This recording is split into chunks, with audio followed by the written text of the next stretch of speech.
Kenapa Pak tidak diterapkan juga pasal perkosaan untuk para pelaku ini? Terkait dengan kesaksian para pelaku, jadi mereka memang tidak apa namanya yang sudah ada ini belum terbukti atau mereka tidak menerangkan adanya perkosaan itu, Mak. Tapi hasil visumnya menunjukkan seperti apa?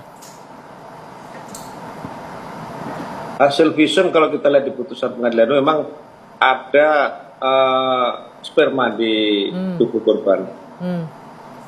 Nah, apa yang menjadi alasan polisi tidak menggunakan pasal perkosaan, Pak, kalau hasil visumnya menunjukkan hal tersebut?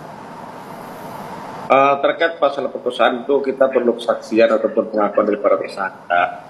Pada saat itu kan memang para tersangka kemudian tidak mengakui perbuatannya. Kalau tidak mengakui perbuatannya agak lucu, Pak ya. Lalu air mani siapa yang ditemukan di hasil visum itu, Pak? Ya mungkin itu. Teman-teman, pastikan kalian menonton video di awal tadi tentang kasusnya Vina. Nah, saya masih mendalami kasusnya Vina karena baru tahu bahwa kasus ini juga viral. Padahal kasus ini sudah lama sekali. Laki-laki kenapa hanya menetapkan berdasarkan pengakuan? Padahal di forensik sudah ada sperma. Nah, ada apa di sini?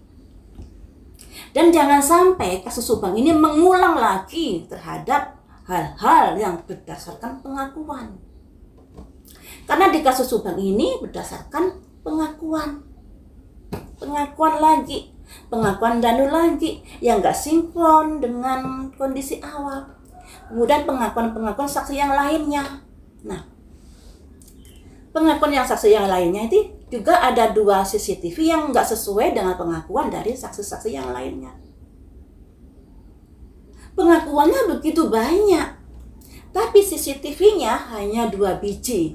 1 biji yang harddisknya ditukar oleh Irlan. Herannya kenapa? Udah tahu ada hal yang demikian, OOZ ini tidak didalami. Kenapa? Wahai. Tentunya saya juga kesal membahas kasus Subang ini, teman-teman. Di awal kasus dulu, saya berdasarkan prediksi, ya, berdasarkan intuisi saya, energinya mengarah kemana? Tidak saya arahkan di sini. Dulu mengarahnya ke Danu dengan seseorang. Nah, seseorang ini nggak mau saya sebutkan di sini, ya. Danu dengan seseorang. Energinya seperti itu. Tapi saya dihujat, dibully karena saya memojokkan Danu di prediksi-prediksi saya. Lah energinya mengarah ke Danu. Dan sekarang kan terbukti kan, Danu mengakui melakukan sesuatu, tapi pengakuan Danu bertolak belakang dengan CCTV yang Pak Yosep sedang ada perjalanan ke rumah TKP jam 6.50 mendekati jam 7. Tapi Danu bilang jam segitu itu Pak Yosep ada di TKP. Nah, kemudian ada yang saksi yang lainnya melihat Pak Yosep di bawah jam 6 yang begini yang begitu, padahal Pak Yosep dari Cijengkol menurut CCTV-nya itu sekitar jam 7. Semuanya itu berdasarkan pengakuan dan juga ada penggiringan opini publik di sini. Kenapa saya bilang begitu? Karena yang namanya kasus hukum, kasus kematian itu jangan memiliki target harus ini sebagai pelakunya. Harus ada alat bukti yang menyertainya. Saya kritik juga, ya, para YouTuber. Kalian membongkar atau menutupi. Nah, ini juga membuat saya gerah di sini. Karena apa? Udah tahu dia nyamperin di servis jok mobil. Bahkan pengakuan dari pegawainya meminta fotokopi, mengopi dan lain sebagainya. Tentunya dia tahu buktinya Pak Yosep yang naik motor sekitar jam 7 itu. Tentunya tahu dari awal. Kenapa bungkam? Kenapa tidak membuka? Malah fotonya itu Mbak Suci Misteri yang melempar di media sosial. Ramelah. Tapi Mbak Suci ini juga disudutkan oleh gengnya orang ini tadi, gengnya YouTuber ini tadi. bukannya membongkar, oh iya begini-begini kita dalami dan lain sebagainya, bukannya seperti itu. Tapi dari mana dia tahu bukti itu, dari mana begini-begini? Nggak usah dibahas itu, yang penting Mbak Suci punya buktinya dan itu perlu didalami. Tapi nggak tahu lagi kalau kalian memiliki target harus ini pelakunya, dengan segala cara kalian memojokkan orang ini. Itu nggak bagus ya, nggak bagus Pak.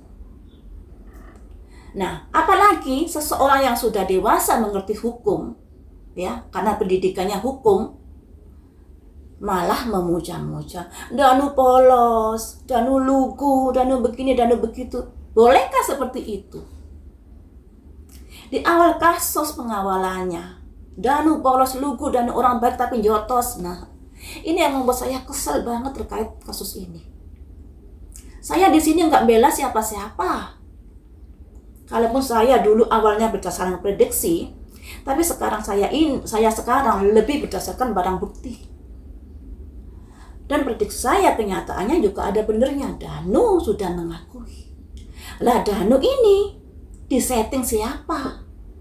Kenapa pengakuan Danu selalu hampir saja tidak sinkron dengan saksi-saksi yang lainnya? Kenapa? Nah, kalau nggak sinkron di sini berarti satu, misalnya Danu bohong. Dua, misalnya Danu mengarang karena settingan orang. Danu kamu harus begini nanti, harus begini nanti, harus begini nanti. Sehingga kalau ditanya sesuatu yang tidak ada di settingan tadi, Danu bingung. Apakah begitu? Ya mungkin. Kemudian juga ada kejanggalan saat prarekonstruksi. Mengapa Danu ngunyah permen karet? Oh bukan ya kalau nggak salah saat rekonstruksi. Adakah selama ini seseorang yang ditersangkakan, yang sudah mengakui bahwa ikut serta dalam pembunuhan, kemudian rekonstruksi, ngunyah permen karet, diberi fasilitas ngunyah permen karet, baru di kasus Subang ini teman-teman. Tapi kalian yang mengeluh-ngeluhkan Danu karena sudah terdoktrin oleh para YouTuber yang mengatakan Danu lugu polos itu, kalian terbawa di sini. Nalar kalian sudah tertutup dengan doktrin itu. Makanya mereka selalu bilang lugu polos setiap kontennya saat itu. Kenapa bisa begini? Kasus Subang ini kasus yang membuat saya terpancing emosinya, makanya saya jarang nonton. Karena apa? Karena saya terpancing emosinya kalau bahas kasus Subang ini. Banyak sekali kejanggalan-kejanggalan dan banyak sekali framing-framing yang diarahkan harus ini pelakunya, harus ini pelakunya. Ini itu sudah ditargetkan dari dulu untuk sebagai pelaku dengan segala cara.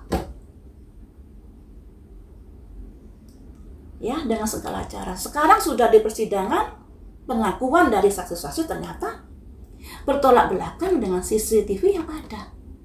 Nah, kemudian ada yang mengatakan bahwa Abi melintas di situ. Fotonya Abi ternyata juga ada editan, bukan Abi. Orangnya gendut, belah tinggi rambutnya, seperti habis mandi, bawa tas selempang. Jalannya tegap. Kalau Abi jalannya membungkuk, kurus. Beredar foto settingan di sini. Untungnya ada CCTV yang asli. Ya, yang namanya kebenaran pasti menemukan jalannya, teman-teman. Makanya di sini berhenti untuk menyudutkan. Yang kita fokuskan adalah mengawal kasus Subang berdasarkan barang bukti yang ada. Pengakuan-pengakuan pasti akan dipertimbangkan. Tapi pengakuan-pengakuan ini harus disesuaikan dengan alat bukti.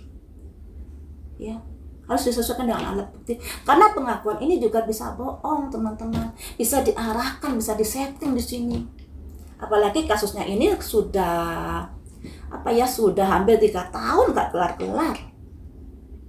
Tentunya settingan-settingan ini kadang tidak sesuai dengan di kronologi awal. Nah, kalau saya dan kalian yang mengawal dari awal dulu pasti tahu perbedaan-perbedaan settingan dan yang awal itu, misalnya jam waktunya yang berbeda dan lain sebagainya pasti tahu. Seperti dari pengakuan Pak RT. Nah, dulu ada gembar-gembor Pak Yosep yang menyiram-nyiram. Ramelah orang-orang menuduh Pak Yosep. Kenyataannya Pak RT bilang itu bohong. Nah, bohong. Nah, ini juga membuat kalian juga harus bisa berpikir sehat. Kalau sudah banyak kejanggalan, tolonglah dinetralkan pikirannya. Kita mengawal kasus ini berdasarkan barang bukti. Ya, barang bukti. Demikian juga untuk YouTuber yang sudah mengarahkan harus ini pelakunya, tanggung jawabnya nanti di dunia akhirat loh ya. Kalian sudah mengetahui ada kejanggalan ini itu, tapi kalian masih menyudutkan, tanggung jawabnya di akhirat. Mengawal kasus harus berdasarkan barang bukti. Tidak ada kepentingan. Tapi nggak tahu lagi kalau ada kepentingan di sini sehingga harus ini ya. Kalian juga akan bertanggung jawab atas pengaburan kasus ini. Sampai di sini dulu teman-teman. Semoga kasus ini dapat terang benderang sesuai dengan keadilan. Yang salah harus disalahkan. Yang nggak salah juga harus dibebaskan. Karena yang namanya keadilan harus dijunjung setinggi-tingginya.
Kejadian kan tahun 2021 ya, jadi 2020 sudah diambil sama papa begitu. Alasannya kenapa diambil? Ya karena jalan